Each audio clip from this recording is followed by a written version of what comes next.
Hello everybody, welcome to Flat Follow Lore and Theories, and today we're starting a new segment called Stupid Theories.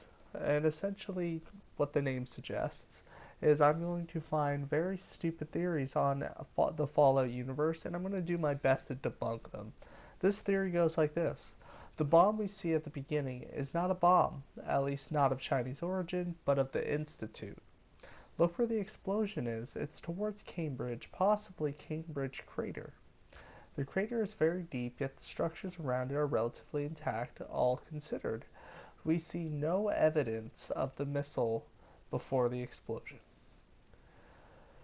Hence, the explosion may have originated underground in Cambridge. What else is underground in Cambridge and possessing nuclear tech? Also, Tinker Tom does believe the Institute are responsible, and we all know he's not paranoid or crazy.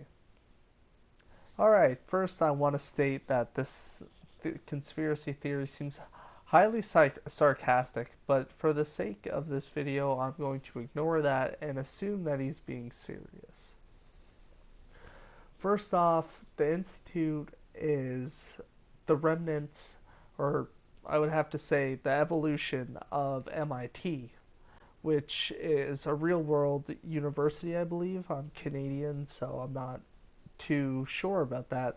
But what I do know is that the remnants of MIT ended up going underground and creating the Institute quite a while later, after the bombs fell. So to instigate that the Institute was the one that dropped the nuke that attacked Boston is ridiculous. The other thing he brings up is that the Cambridge crater. Now, I haven't done a lore video into that, and if you know, my lore videos is honestly it's educational for not just myself but for people watching.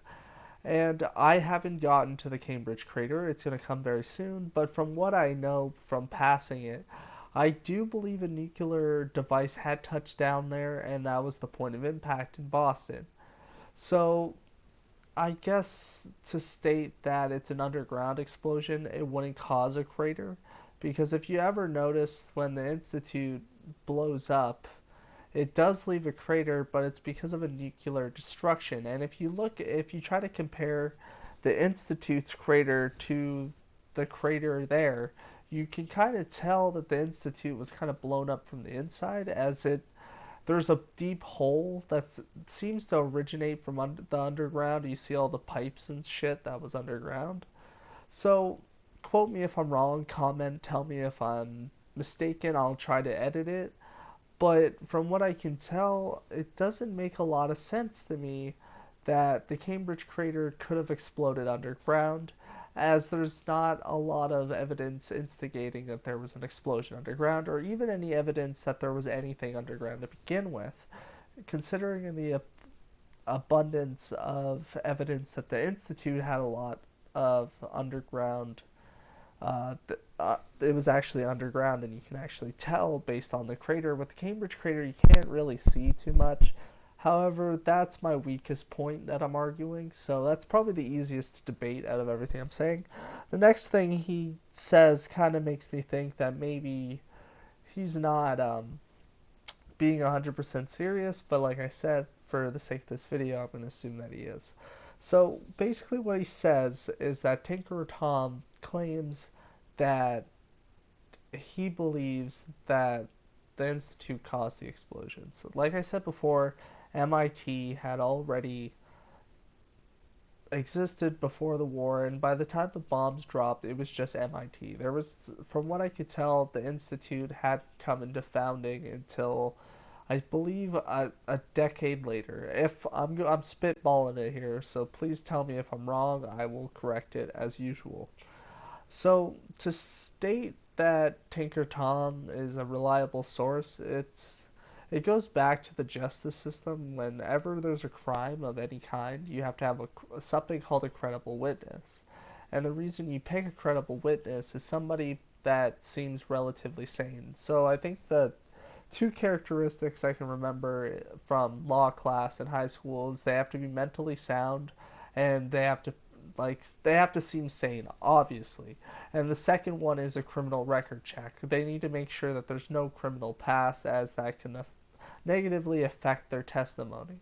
So to try and compare that to Fallout, Tinker Tom is not the best source of information. The dude literally makes you drink battery acid, and if you're a low level like I was the first time I did it, it'll fucking kill you. And it pissed me off because who makes you drink battery acid? And to be honest, the reason I bring that up is if you're talking about somebody like, let's bring Sturgis, okay? Sturgis is a mentally sound the individual who knows enough about technology, and you can tell right off the bat. Okay, or not technology, sorry, more like engineering and building stuff. Technology is kind of out of his grasp, as you can see in Concord, as he can't crack the terminal. So maybe technology is not his thing. Point being is that Sturgis doesn't come off as making you drink battery acid. He doesn't make you go through these stupid loops, and he's mentally sound. He doesn't sound crazy. But to compare him to Tinker Tom, he is just completely nuts. He makes you drink battery acid. He thinks that food and water have some kind of bug inside them that relays your location to the Institute. Anyone who believes that is just completely nuts, and it's obvious that he has a bias towards the Institute anyway. Hence the battery acid to neutralize the bug in your system. To which even Dr. Carrington hilariously says that you need to not do that. That I'm a doctor, that's going to kill you, don't do that. Which I did listen to because I'm stupid. So this theory is a lot of things. To begin with, I think it's meant to be a joke, truth be told. But I wanted to bring it up because this, believe it or not, one of my friends actually brought this up one day when the game first came out. He had never played a Fallout game before. Fallout 4 was his first, and he's like, what if the Institute was behind this the whole time? And I was like, the Institute was really just the descendants of MIT ended up turning and making it into the Institute. So at the time, the Institute wasn't even near conception yet. And he's like, oh, okay, that makes sense. And he shut up about it.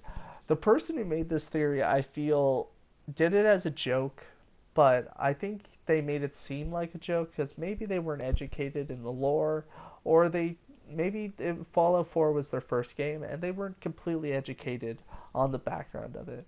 So anyway, guys, thank you for watching. I'm going to probably post another one very shortly, and I mean like a couple minutes after this.